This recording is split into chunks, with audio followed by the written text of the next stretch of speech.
नमस्कार। आम जैसे कि मैं बेली कतुक इसमें करवाट नग जिक्र करो बेली बेली जो मैं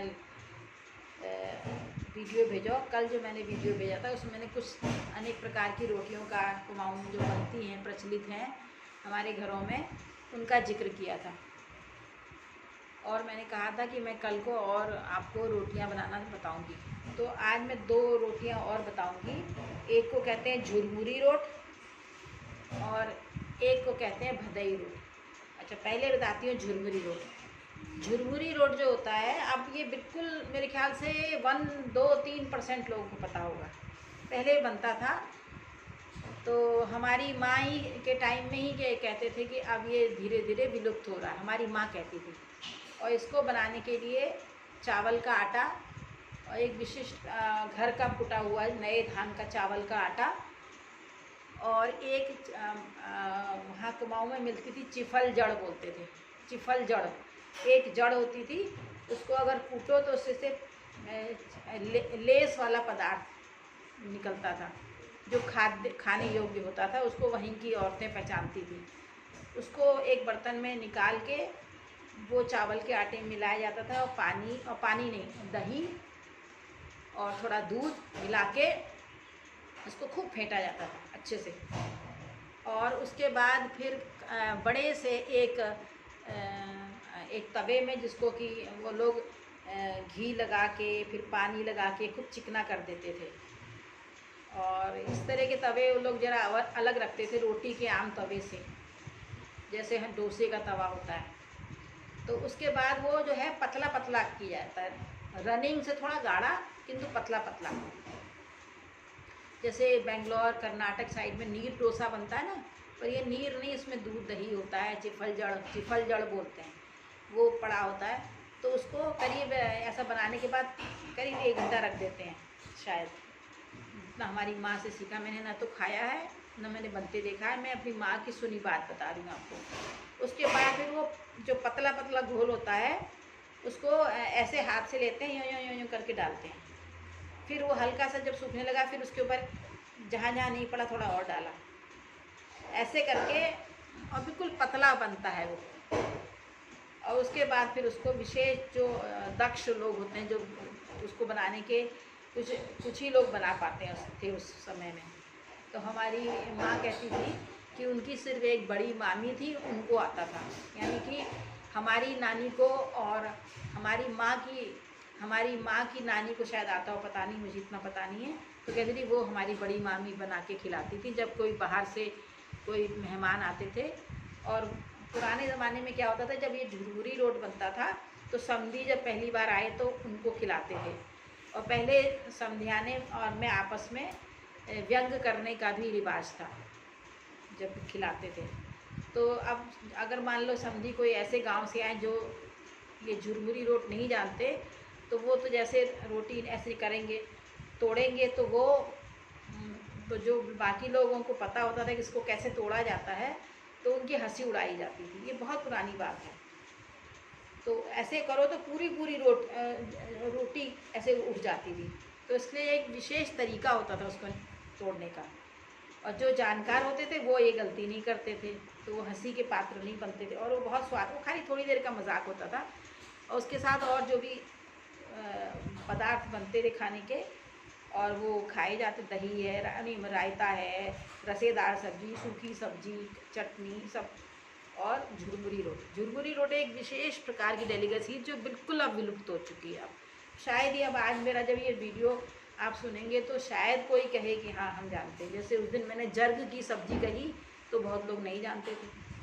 तो ऐसे बहुत चीज़ें हमारी विलुप्त हो गई हैं। अब जो मैं ये कार्यक्रम आपके ये वीडियो बना रही है, इसका मुख्य उद्देश्य यही है कि हमारी जो पुरानी खाद्य हैं, व्यंजन है, वो विलुप्त ना हो। तो ये तो हो गया झुरमुरी रोट। और दूसरी रोटी है भदई रोट। अभी कुछ घरों में बनता है। भदई रोट के लिए भी वही नए धान का जो आटा होता है उसको, उसमें घी, चीनी, मलाई जो भी घर में आपके उपलब्ध है, दही, दूध और गुड़ या चीनी या दोनों मिक्स करके उसको एक अच्छे से मिला के और फिर उसमें अखरोट डालते हैं, महीन महीन कटे हुए।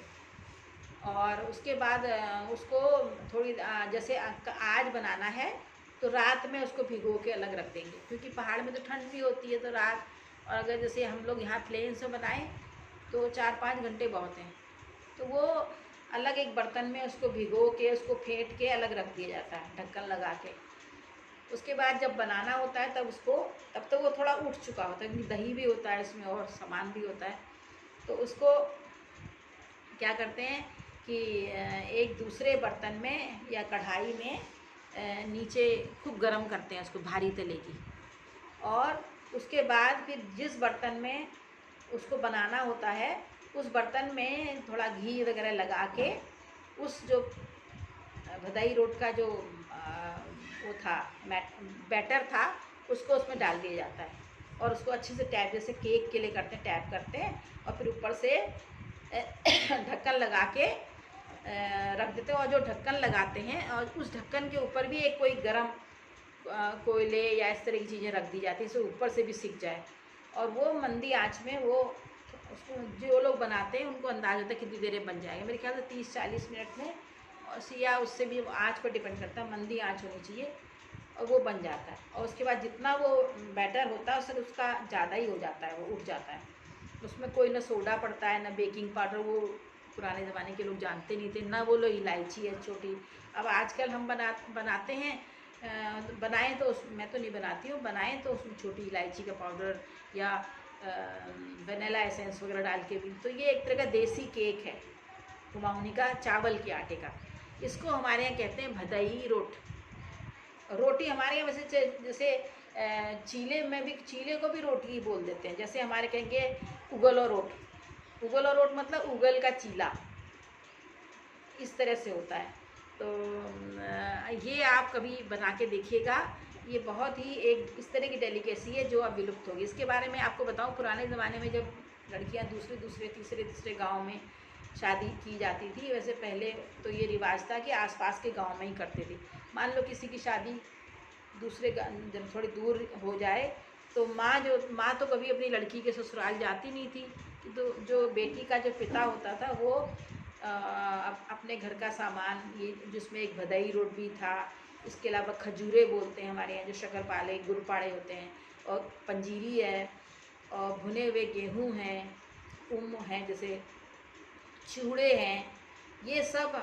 और घर में अगर खीर बड़ी बड़ी सी ककड़ी या मूली हुई है तो वो भी, और जो साग खराब ना हो वो सब लाद के, पैदल ही रास्ता था, इतनी मेहनत करते थे, तो वो अपनी बेटी के मोह में इतना सब मेहनत कर ले जाते थे। और उसमें एक चीज़ क्या होती थी, भदई रोट घर का बना, और माँ बेटी इंतज़ार करती थी अब मेरी माँ ने मेरे लिए भेजा होगा। तो इस प्रकार की प्रथा थी प्राचीन समय में। मिठाई की दुकानें ये सब बहुत हुआ, मिश्री भेज दी कि गांव से दूसरे गांव जाने में तो मिठाई की दुकानें कोई होती नहीं थी, बहुत पहले की बात बता रही। तो मैंने भी अपनी नानी का बनाया हुआ भदई रोट खाया है, और बहुत ही स्वादिष्ट होता था। उसमें एक अजब सी खुशबू आती है, और खाने में जो मुंह के अंदर जो स्वाद उमड़ता है, तो उसका मैं आपको केवल कह सकती हूँ अच्छा लगता था, उसको मैं आपको बता नहीं सकती। जिन लोगों ने खाया है वो जानते हैं। और गरम गरम तो मेरे ख्याल से बहुत ही अच्छा होता रहा, मैंने गरम नहीं खाया है। तो इस प्रकार से आज का मैंने झुरमुरी रोट और भदई रोट आपको बताया, और अब जितनी प्रकार की रोटियां हमारे यहाँ बनती थी वो सब मैंने आपको बता दी हैं।